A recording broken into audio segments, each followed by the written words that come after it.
Hello out there. Thanks for checking out the video. So we are looking at Fort Max here, but this is not going to be a comprehensive overview. I've seen tons and tons of reviews on this guy, and some of the coolest stuff I don't think ever gets covered, and I just wanted to show those. So it'll be a quick video.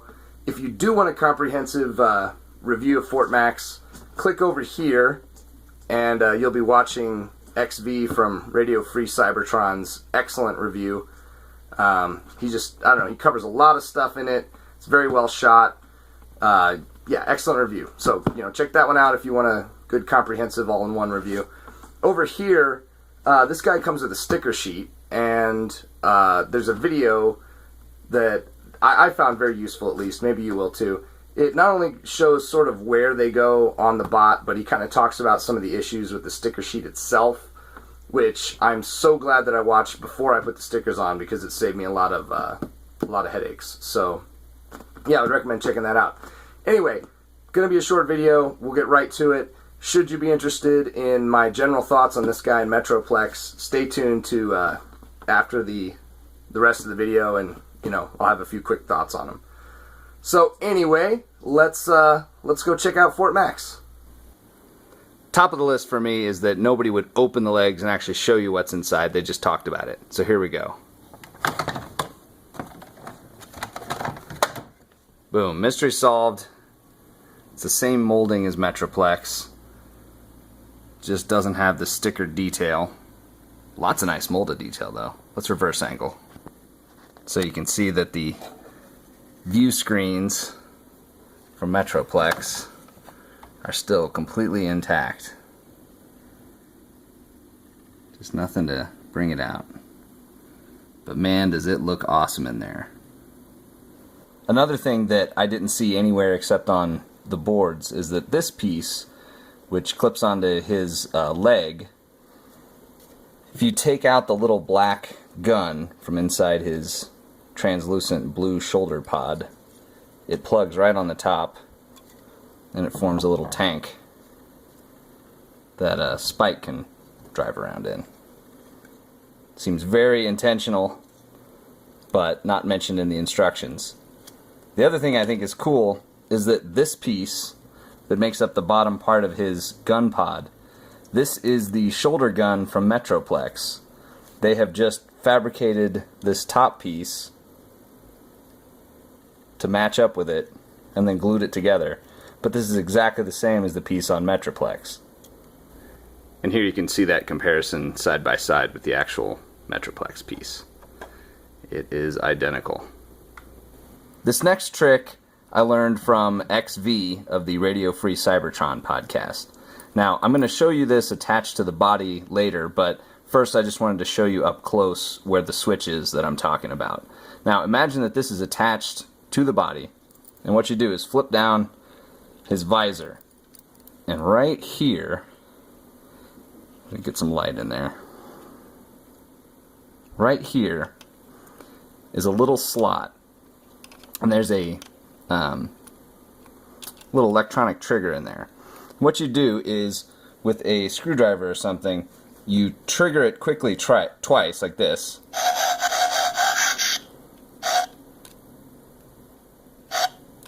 If you do it right, you'll hear it, just the short sound. But here we go. Like so. And then, as you see, his eyes remain lit, which looks very cool in robot mode. And I really like light up eyes on robots, but often you have to wire them yourself or do something else. But in this case, it's built in. However, if you trigger it at all, then it ends. But that's how it works. It's just this little switch in here. You just have to be careful. But I'll show you that on the body now. Okay, so we've got him in a sufficiently dark place. And to demonstrate once again, you just flip down the front, trigger the sound twice quickly. Okay, and then here's the actual triggering. You can hear how the sound was short. And there we go. Red eyes blazing, looking cool.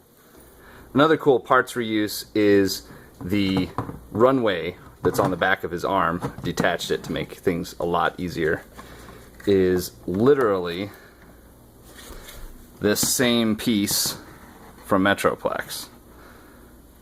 Absolutely identical. They've just taken it from his leg, put it on the back of his arm, but it's the same piece. In fact, if you look on the back, it has that same crisscross pattern. So again, pretty cool. I mean, it's one thing to remold, it's another thing to take some of the pieces and completely scramble them so that you can reuse them in other parts of the new robot. And in case you're worried about, you know, you want to keep him in the box or whatever, even with his arm fully attached, he still fits within the box. So no worries there. You may have to take out the plastic part underneath him.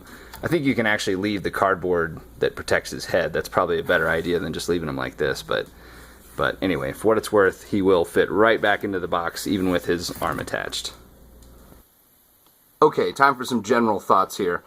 So the mold that they used for both Fort Max and Metroplex is very cool, and I personally find it kind of amazing that they managed to create a bot this big and with as much going on for, you know, 150 to 170 US retail. Now, I can understand if you live in Australia or a place where you're paying $300 for this, or you're getting on the secondary market, it's a lot of money to pay for it. But for, you know, the design intent, the intended price of this for its main market, I think it's a pretty amazing and economical use of the resources they had. So I think he's very worth a purchase. Now, whether you have the Metroplex or the Fort Max, I think kind of depends on your taste. Now, personally, having both of them, I'm not disappointed in Fort Max. I don't think that he is worse than Metroplex in any way, shape, or form. But just for me personally, I like Metroplex a little bit better, but I'll explain that in a second. In terms of sort of objectively, I think that if you have Metroplex and you get Fort Max, you find that the alternate modes here they feel somewhat unfinished just because of the way Metroplex transforms so much more to get to his alt modes. Whereas Fort Max, there's fewer opening parts, there's fewer locking parts, but that's just kind of the way it is. At the same time, the improvement of having these side pieces here and the larger head to make the Headmaster gimmick work, I think they really do make it proportionate, and I think most people in the hobby prefer, you know, this type of proportion over Metroplex. Now, the thing about Metroplex that I like, and, you know, I was trying to think about how to put this, and I think what it really comes down to is, you know, I'm an old school collector. I've been at this since it began. I remember, you know, 1984. So I've been in the game for a long time. And Fort Max was always one of those toys that it was too big, it was too expensive. I never had one. So I pretty much had to get this one, and I love it. It's great. But there has always been a G1 version that has elevators and, you know, is huge and heavy. It doesn't have articulation. It doesn't have the great sculpting of this one. When you put the two side by side, I mean, to me, it's kind of night and day how much better this looks. But there has always been a Fort Max, and a huge one. However, Metroplex was always this sort of small, dinky, disappointing toy. So for me personally, Metroplex feels more important and more of a triumph because, you know, for me, I finally have a Metroplex that matches what I always wanted it to be. Whereas for this guy, it's really just a different version of a toy that we already had, if that makes sense. So take it with a grain of salt that for me personally, you know, when I put them side by side, I kind of like Metroplex a little bit better. But definitely, if Metroplex didn't exist, I would love this toy, and it doesn't mean that I don't like this toy. I am so glad that I got it, and I love it, and I think it's a lot of fun to play with, and I think it's totally worth having, you know, as long as you're into it. So there's some general thoughts. Hopefully they, you know, make sense. And yeah, that's about it. Let's get out of here.